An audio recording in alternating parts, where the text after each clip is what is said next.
Welcome, everyone, to another episode for Unravel Your Mind. We're here to transcend and transform our relationships to love and life.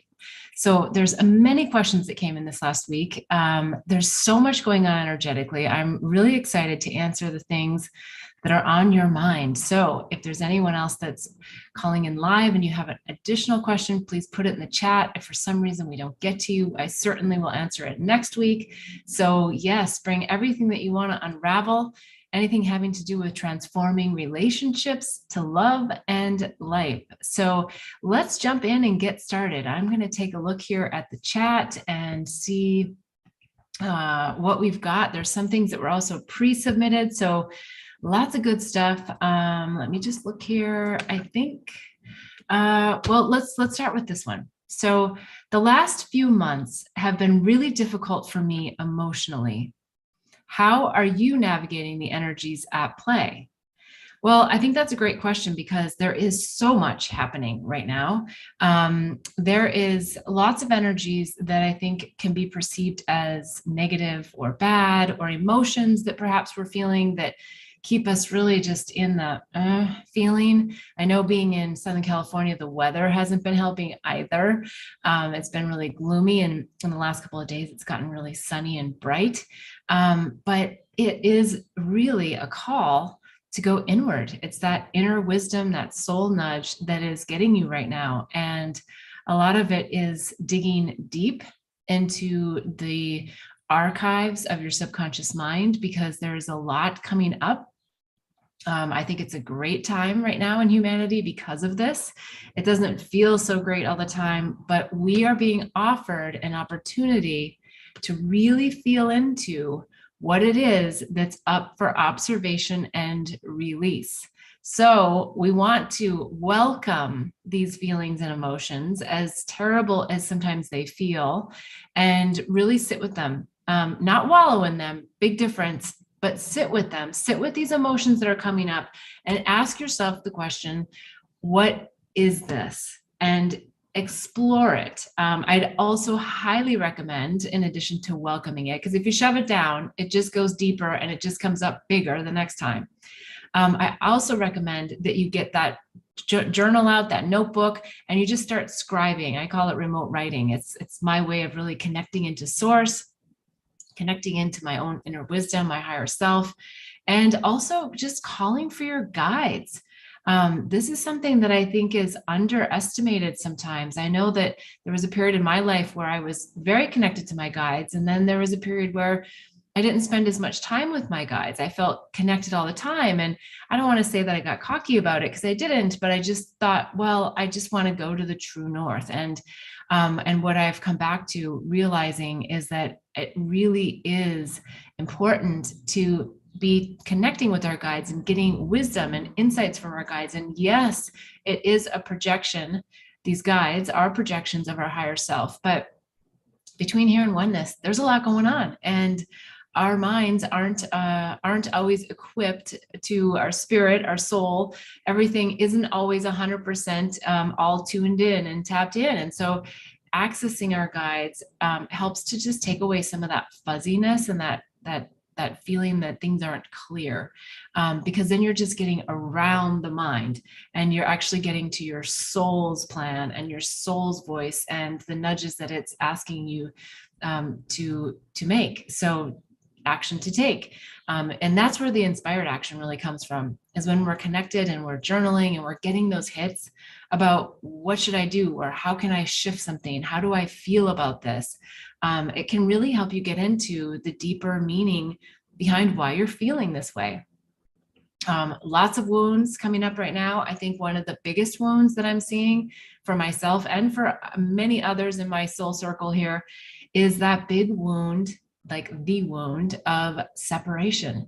And it's separation from source. It's the idea that we think we're alone in the universe. Even when we know we're not alone in the universe, we still experience this wound. Why? Because source is calling us to be closer in connection every day and in every moment, to be acting out of our soul's plan and not our ego's plan. So it's a really important practice. It's a practice that is really in every moment of now, because it's being present and it's really listening to our higher guidance, and it's feeling into our body. Like a lot of times we don't realize that our body is communicating to us all the time. I look at my beautiful little Bali dog, Miss Lily.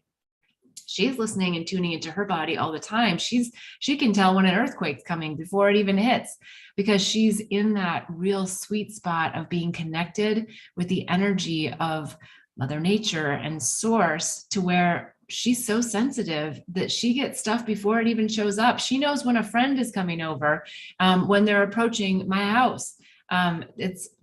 She reads my mind for one, but then she actually can tell when they're getting closer to the house. And so, we may not have that ability to tune in quite that well at this point, but you can get there. So I just encourage you to really work on that, really work with your guides, ask for the guidance, ask for the show me, and try to get rid of the I, how do I do this? And instead say, show me. Because then you're not so much in the doing, like I need to do this, and you're more in the being of show me and help me to experience what it is and why it is that I've brought this feeling or emotion or situation into my life. So I hope that answers that question. There's a lot of things, a lot of tips, tools, techniques that I also do beyond remote writing and beyond connecting to my guides. But I think for now, that probably answers the question. And there's also in the Awakening and Healing Handbook on bethbell.me that you can always go. Lots of tips and tools, techniques in there as well. So any other questions that are coming in? Let's take a look here.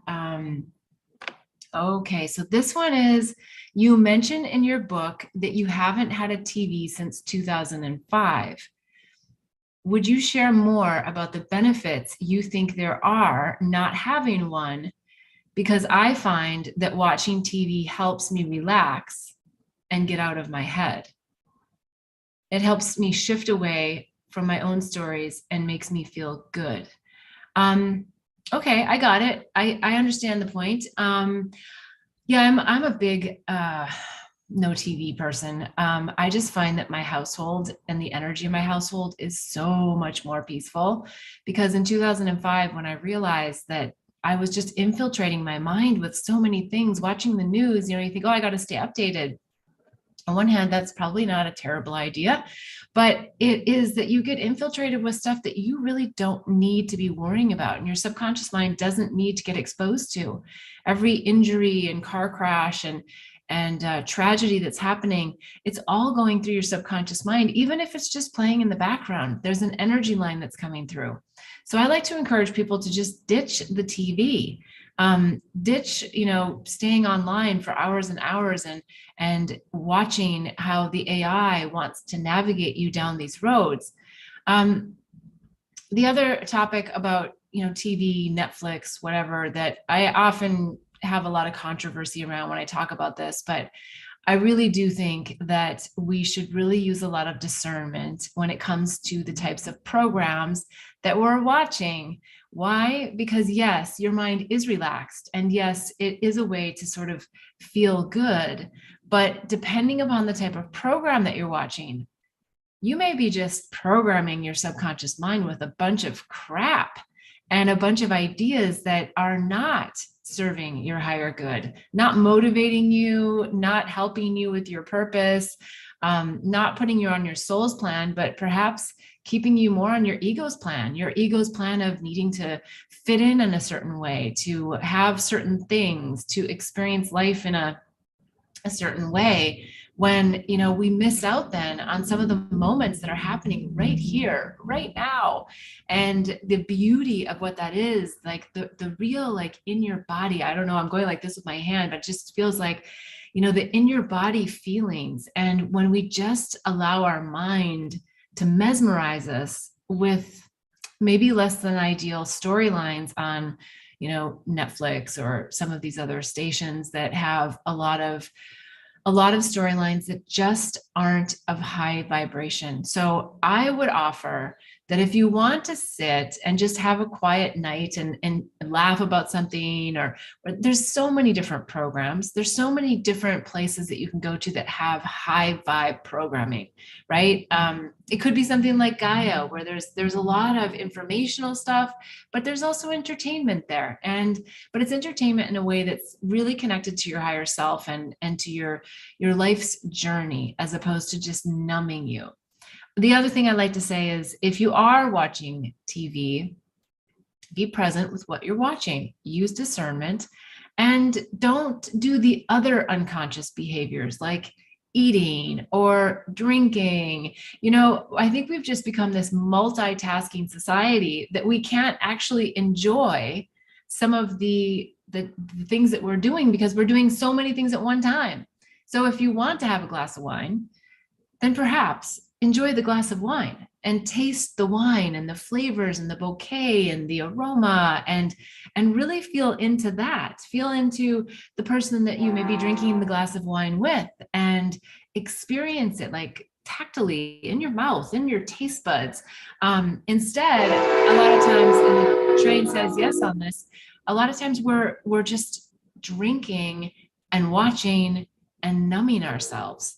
And so that's not what it's about. It's not about numbing ourselves. It's not about shutting down all of these beautiful sensory systems that we have in our human body. It's about waking our cells up. It's about, feeling good in our bodies. It's about, feeling and really feeling in, and not just allowing something out there, a projection out there on Netflix, or I'm picking on Netflix today, but I just mean any of those programs, whether it's TV or CBS or NBC or whatever. Just feel into it.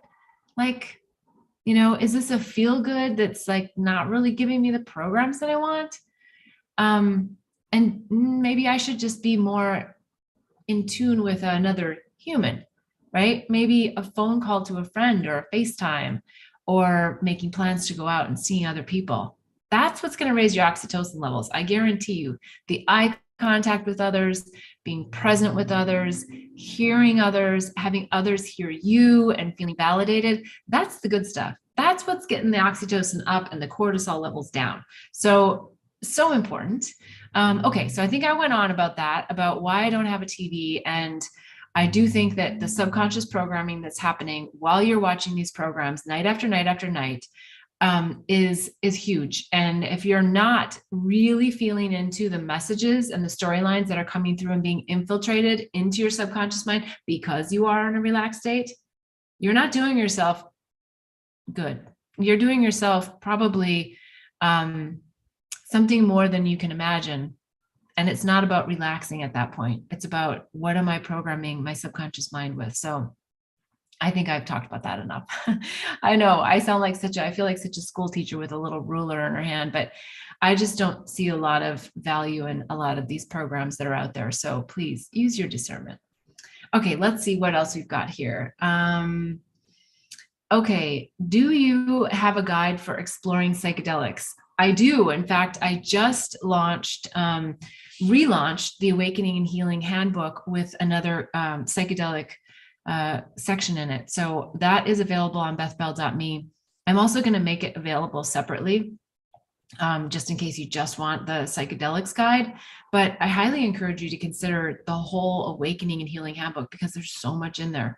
In the psychedelics guide section of the Awakening and Healing Handbook, I give so many resources about how to educate yourself. I don't get into every detail in the guide, but I give you every resource. And I also give you a guide as to what are the top 10 things that you need to know when you're thinking about scheduling a journey with someone. And these are my personal beliefs, my personal experience.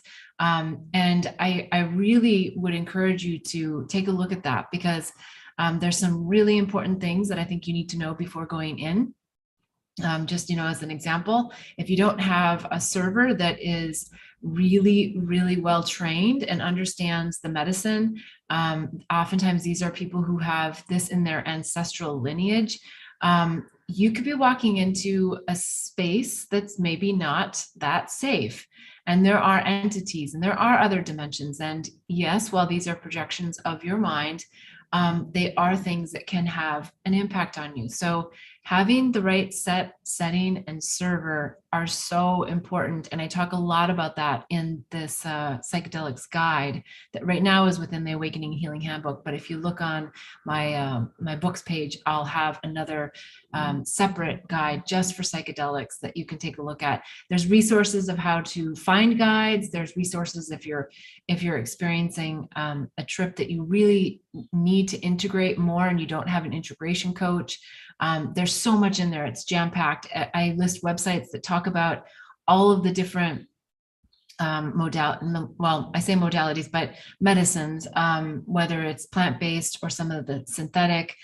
There's just some incredible websites that are doing great work to provide tons of information on all of these. So you can get as deep as you want into the science or as spiritual as you want.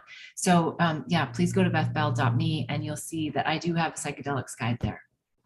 Okay, here's some juicier stuff. Let's see. I'm dating a very wealthy woman. So I'm assuming this is coming from a man, and we seem to have a great connection. Sometimes it's a challenge for me because I'm not in her same wealth category.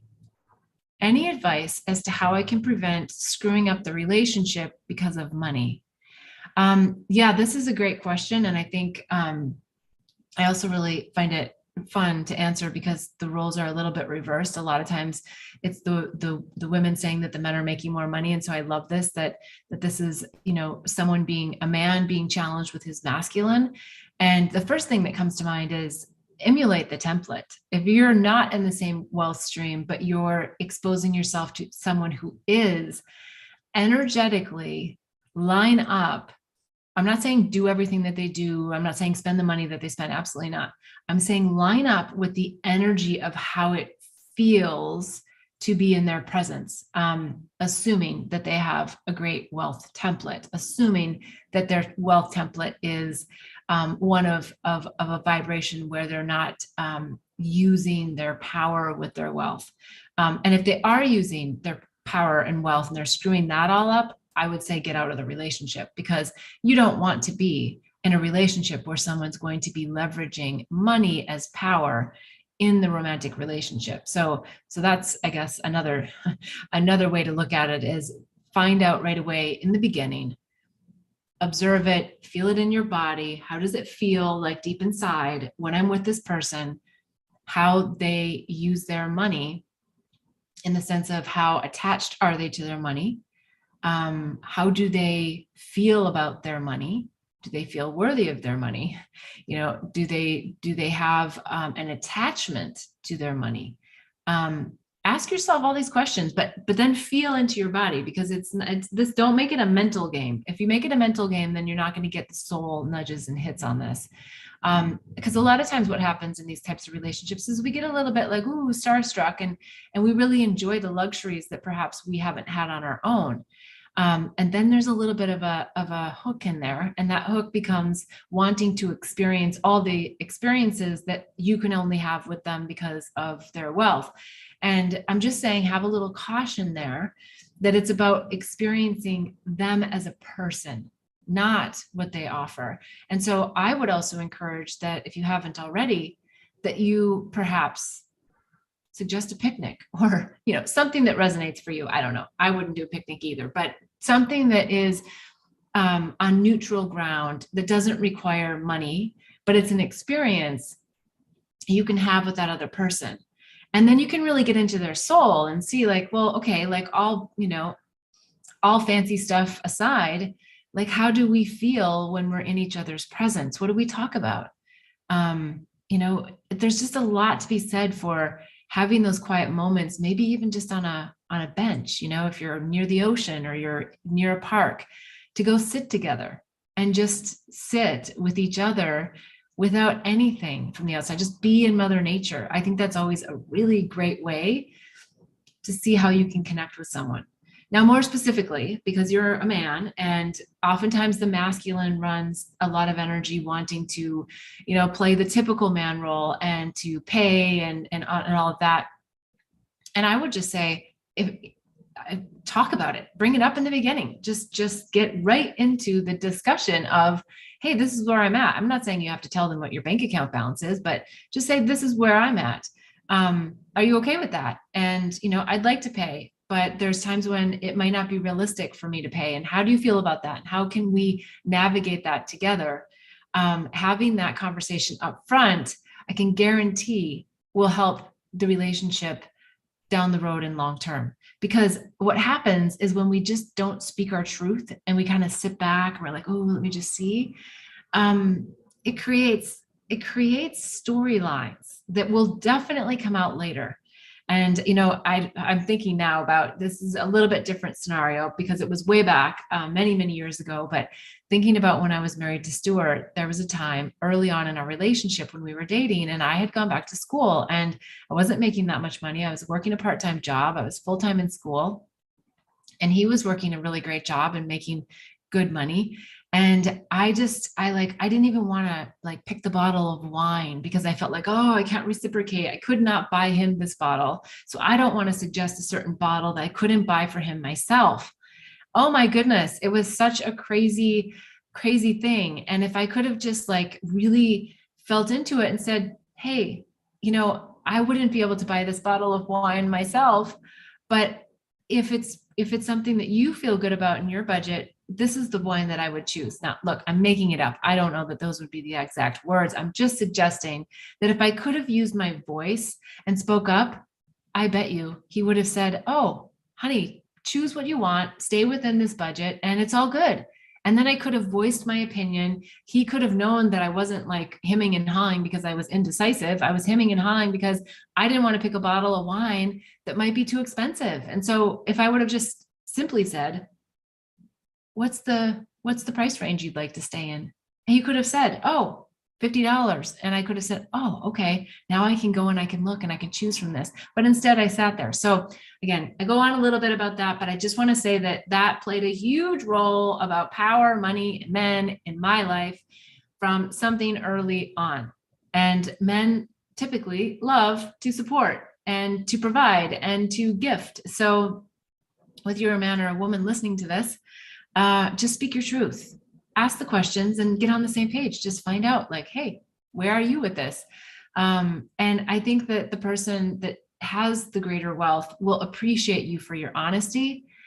Because when you're trying to be somebody you're not, and I'm not suggesting for this person writing the question that this is their situation at all, but if you're trying to be somebody that you're not, we always feel it. We always feel the vibration of an inauthentic person. And we know from the attraction, the love stages of love, I guess is what the thing, there's infatuation and there's attraction, and the attraction is being in their authentic self because they're happy, they're not calculated, they're not thinking in their head ooh, what do I need to say, what do I need to do? No, that's all just so old school. Just get way over that. So for anyone out there who's might be struggling with a difference in wealth status, show up for exactly who you are, be who you are, and just be your lovely self, and be honest and tell the truth. And if there's something that's not comfortable, find out early, because there's no reason to end up 2 years later or 10 years later, who knows how long later, and then realize that all of these little things made you feel in a way that created a disparity between the two of you. So yeah, thanks for asking that question. I think that's a good one. And step into your masculinity and just be honest about where you're at, communicate. And I bet you that if they're the right person for you, they will help you come up together. You'll come up with a plan as to how you can navigate when you're out at a fancy restaurant or a place that maybe you're not going to, want to or be able to foot the bill. So I don't think money has to be a negative in relationships. So hopefully that's helpful. All right. If there's any other clarifications that you want on that, if you happen to be with me live here, please just type it in the chat and I'll elaborate on it further. Okay, let's see here. I feel like I've fallen deeply in love with a man and really appreciate his masculine energy in my life. However, deep inside, I also know that he's not the one for me, as we have disparity in other categories. We're just different people, but I don't want to break up with him. What should I do? Should I speak my truth? And how do I do that? Well, okay, first of all, yes, speak your truth, but speak your truth to yourself. Go deep, find out what is it about this guy that is attracting me, because the chemistry is always about the wounds, and the chemistry can grow and become deeper in a very healthy way if the wounds are blowing up. But if the wounds aren't blown up, then they can just be bigger heartbreak issues in the end and then become even bigger wounds in the next relationship. So speak the truth to yourself first. What is it about this guy? Try not to get too heady about it. It might just be that, hey, I just have this feeling. And you don't necessarily have to say to him, I have this feeling that you're not the right guy. But you can just say, I'm just exploring this relationship right now.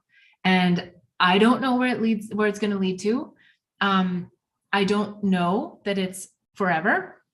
I'm actually feeling that it might not be forever, but I'm enjoying my time with you. Are you okay with that?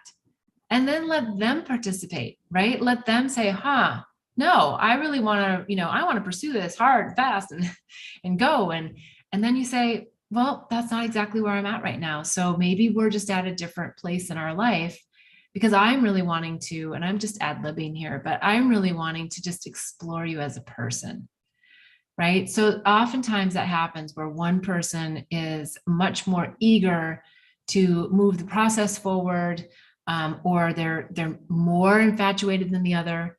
And so all I'm suggesting is that you just be honest with yourself first, and then honest with them. So that will be really, really helpful as you navigate. And it might mean that you separate early in the relationship, or it might mean that you date multiple people. I know I don't like to do that either. A lot of times I'm just like, okay, I like to focus my time and energy on one person, but there's a reason. If you're not feeling it 100%, you're kind of like, I don't know. Don't ignore that feeling, because the mind will certainly come in and try to tell you all the reasons why. Oh, just stay, it's comfortable. Oh, I like the affection. Oh, I like the intimacy. And I'm not saying any of those things are bad. I'm just suggesting that the deeper you go with someone that you know that you don't have the deeper soulful alignment with, the harder it is to get out. And, honestly, the more time you waste. And it's really about learning the lesson. So it's probably a case where that person's in your life to help you speak your truth. That's potentially what the relationship is about, is for you to speak your truth, because that's hard to do, especially if we think we're hurting someone or we're suggesting something that they don't want. And that's where we got to just pull up our big girl and boy pants and just do it. We got to just talk about how we're feeling, when we're feeling it, because when you do, you will either trigger the other person and they will be running away, which is good because you'll be done with it early, or you'll see the depth in them and their ability to go, oh, okay, let me sit with you on that. Let me be with you on that. I get that. Okay. Yeah, I'll take a step back, or let me know, when I need to jump in, or, because it's that ebb and flow. It's not like you tell me when to do what. It's the feeling of feelings. And if you don't express them, they will turn into something else. And just always remember, I'm not suggesting this for your case, but anger is only suppressed emotion. So if you're someone who experiences anger, it's because of some emotion that you're not allowing yourself to feel. Feel them, go in, go deep. Person's here, they've got great chemistry with you, and they're here for a reason. So just figure it out and have fun. All right, the next question. Let's see what else we've got here. I've been on my spiritual journey for years. I feel like I've been doing the work forever. Gosh, doesn't that sound familiar? Do we ever get to a point where we can sort of stop all this spiritual work? Well, unfortunately, if you stop doing the spiritual work, you're dead. Even when you're dead, even when you're not in this human meat suit, you're still going to be doing the work because your soul is eternal. You're going to be on another dimension, in another life. Who knows how quickly you'll come back onto planet Earth. And so the work actually doesn't ever end. But I think it's how we look at it. And perhaps something you could do is to reframe the word work. So it's more about having spiritual experiences and enjoying the experiences as opposed to calling them work, right? So my relationship, oh, it's just hard work. I'm trying to get all the lessons. Well, maybe it's that you just have joy in the fact that you're in a relationship and that you are exploring someone and that you look at it as fun to see like what's coming next. It makes me think to tell a story about, and maybe I've told this before, but when I was working in Asia Pacific, I was based in Singapore, but I'd fly to different countries in the APAC region. And I remember being in the Indian offices, and at lunch, there was a small group of us that were there to talk business, but it was also casual enough where I just felt I had this burning question and I felt like I was boldly going to ask, and I hoped that it wouldn't be inappropriate.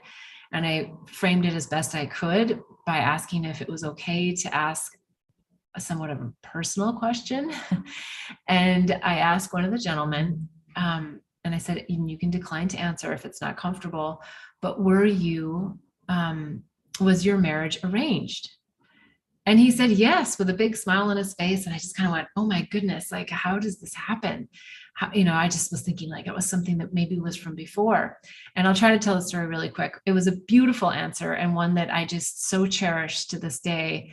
He basically said, our parents look for other families that have children that they think would be a great match for us. And they suggest that we meet, and we do have the opportunity to say no. He's like, but that's so huge to know that the families get along before we've even agreed to get married. It's like, so that's like a big check right there, that we know that because the families have done this arrangement, that they're going to get along, and that there's a lot of beautiful things that could come out of that. I was like, okay, well, that's really interesting, isn't it?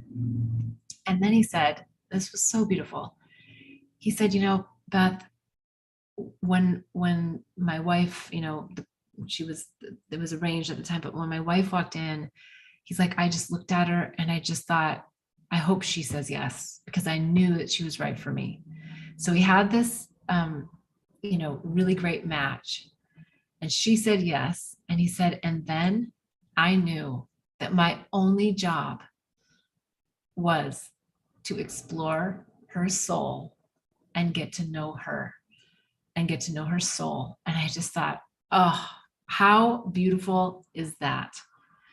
And he said, I look at a lot of the Westerners and I see that, you have all of this freedom to go dating and meet all these people, whatever. He said, but you guys built these lists and these expectations of a partner and what they should do and not do and look like and feel like and smell like and sound like. He's like, and then you get all caught up in all of these ideas. And it's almost like no one could meet that level of expectation as a partner. And I was just like, you're so right. You're so right. So it changed my perspective forever. And I think it was probably soon after that I really started to talk about how important it was for us to hold each other's soul like a fragile egg, because that's what it's about. It is about connecting with someone's soul. And yes, we have preferences. And yes, there's things that can be annoying about another person. But can we just do it in fun? Can we do it in pleasure? Can we say, hey, it annoys me when you leave the toilet seat up, and move on? And then if it doesn't happen and the person's like, hey, I really feel like you're not listening to me. It's just one thing that would be really helpful for me to just not have to see, right? And then it builds respect and communication. But so I'm not saying that there aren't things that annoy us and, ways of thinking, but I just loved how the foundation of what he was suggesting of the soul alignment and just getting to know the person's soul and watching them grow, right? So watching them change, as opposed to like watching them change. Oh, we're growing apart, but really just sitting in the beauty of having another human be part of your journey and your experience here in this life. So gosh, I digress. I think, did I answer the question? Okay, so fallen deeply in love with a man, appreciate his masculine energy in life. Deep inside, I also know that he's not the one for me. As we have disparity in other categories, well, I guess think about what are the categories? How big of a deal is it? Is it coming from your mind? Is it like silly things?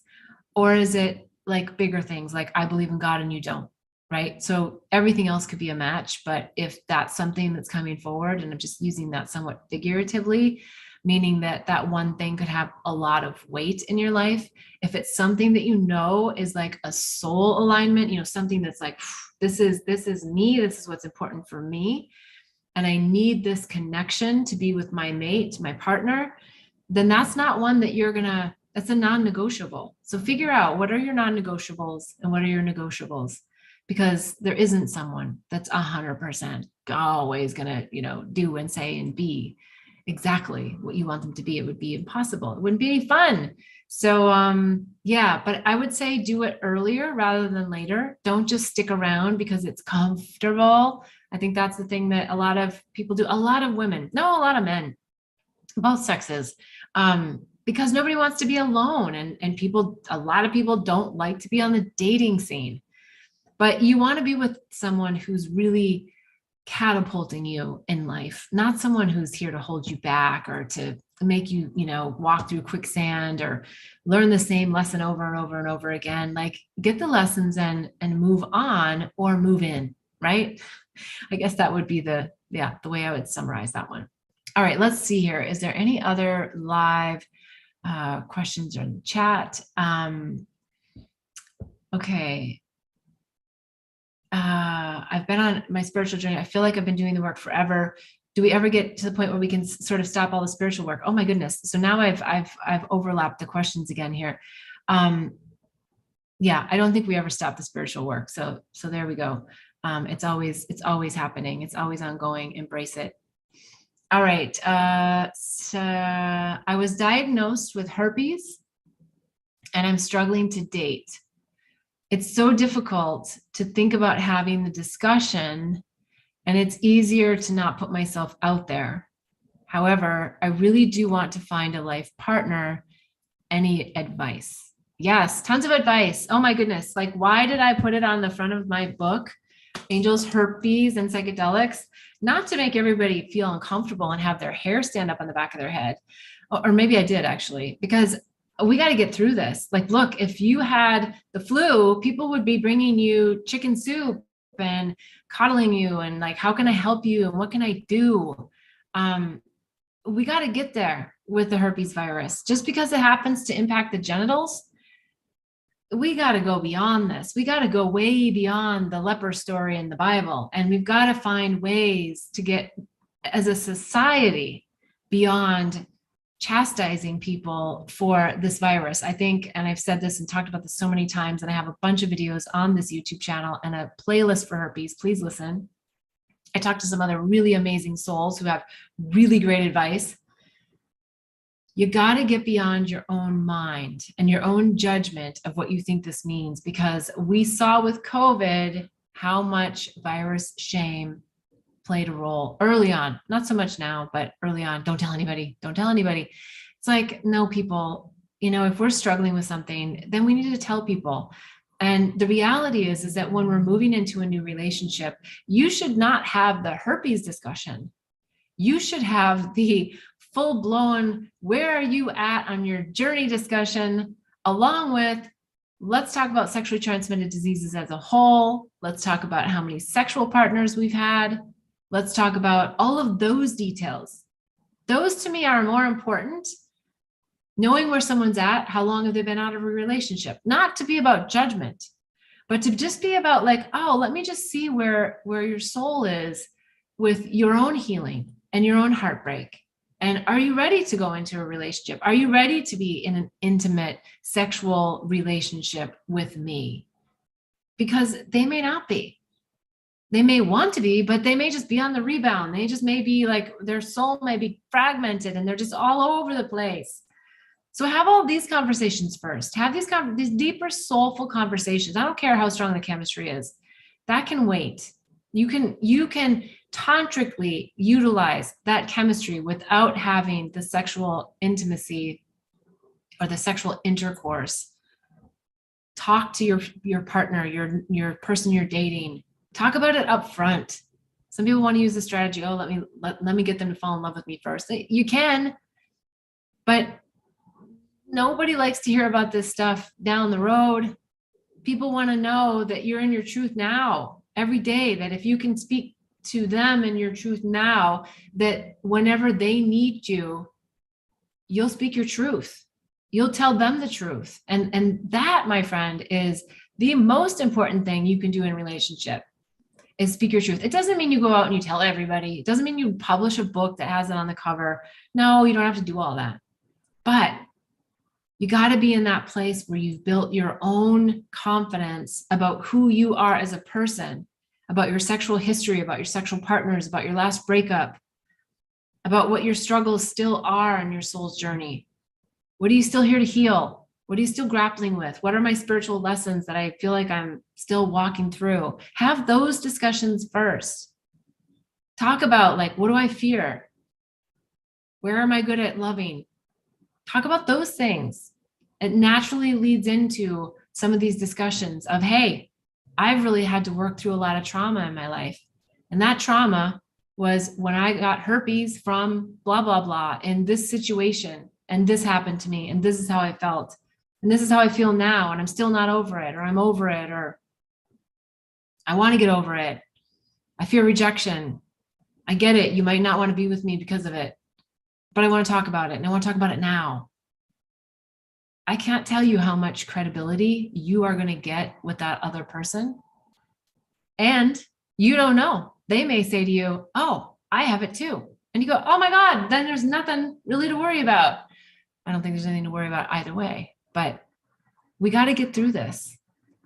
And if they say to you something stupid or ridiculous or reject you or make you feel terrible or ghost you, thank them for getting out of your life early, because you don't want to be with that kind of person anyway. And it might just be that it's their fear. I'm not saying that they're a bad person because they ghosted you. It's just they have their own triggers and their own fear, and just say thank you. Thank you for showing me where you're at right now in your journey, because that's not where I'm at. And I want to be somewhere else with someone that I'm going to be in sexual relationship with. So please, let's get beyond this. This is just not something we need to hold in our bodies, this trauma, this virus shame. No. So herpes playlist here, lots of videos, lots of great people I've talked to in discussion, and tons of resources. Also, Awakening and Healing Handbook has some stuff in there. Yeah, you can get through it. I am here to cheerlead you every step along the way to say you can make it. This is not the worst thing that's happened to you. I'm not wishing anything more to happen to you. I'm just saying you can get beyond this. All right, let's see. Oh gosh, we're almost down to the wire. Let's see. I think we can get one more question in. Okay, so when my boyfriend leaves, I feel drained. Why? Well, that's kind of a vague one. I don't know exactly what's happening when your boyfriend's there. I don't know what your relationship is, but I'm assuming perhaps that you're a higher vibrational being and you're on the journey, because otherwise you probably wouldn't be in my show, Unravel Your Mind. You probably wouldn't be looking to transform your relationships to love and life. I would say that you're probably more of an empath than you think, and you're probably taking on a lot of your partner's energy. And I'm also assuming, because you didn't say that you didn't like them, so I'm assuming that you actually like them and that you enjoy spending time with them. It's just that when they leave, there's a bit of a depletion. And so that's really, again, about using discernment and about really understanding about giving and receiving, right? Like, what's that energetic pull, and what's the masculine, feminine, what's the light, dark polarity that's happening in this relationship. It might be that they're a light sucker. It might be that they're an emotional vampire, knowingly or unknowingly. Like, we're not saying this to judge them or to say that they're good or that they're bad or right or wrong. No, it's just you have to have the discernment and feel into why am I exhausted. It might be your mind. It might be that your mind is making up all these different stories and you're trying to get something from them that they're not giving you. And I mean, there's so many different variables here. But what I would say is that if you are feeling that complete exhaustion in your body, do not ignore it. I would suggest perhaps a little time out, so that you can just feel more deeply into your body and ask your body, why am I being, why am I being so drained in this relationship? If you don't ask yourself the questions, nobody else can tell you. I can tell you to listen to what they're saying to you, listen to what your body's saying to you. Try not to listen to the mind, because that one's a bit crazy. Those are all the things that are, around judgment and the lower vibrational thought constructs. Like, you don't need to spend time there. Just go into your heart, close your eyes, meditate, see how you feel, ask the questions, show me what it is that I need to know about myself or this person, because maybe they're in a great way bringing up some deep darkness in you. Maybe they're triggering you, and maybe that's not bad. Maybe that's great. Maybe that gets you into an energy where you have something to explore and something that you've asked them to really, you've called them in to ask them to take this out from the depths of your cellular membrane and throwing it out to the light. And then when that goes out, we know when the darkness goes out, more light comes in. So it's beautiful, beautiful thing. All right, we are down to the wire here. I think we will do a little bit of a closeout. I'm so happy you're here. If you're watching this on replay, I would love it if you gave it a thumbs up. If you've enjoyed what you've heard, please write questions. You didn't miss anything if you're listening to this on replay, because I will look at all the questions you might be asking. I will answer them next week. You can always find the live Zoom link to be able to participate and ask your question in my Facebook page, Beth Bell, in the YouTube channel here, Beth Bell Live, on my Instagram at Queen Bliss B. So there's lots of places that you can find. It's in the description below. Copy, paste it into your calendars, 11:11 a.m. Pacific time every Sunday. I'm here. Happy to hear what you have to say and the questions that you have to help you continue to ascend on this beautiful awakening journey, as so much is happening and it's such a beautiful time in humanity. So I hope you'll join me next week. I am sending so much love and light out to all of you, and we will be in touch. Please comment, subscribe to the channel, hit the bell, and you'll get notifications of when I'm going live next. It's a great way for us to stay in connection. So enjoy the week.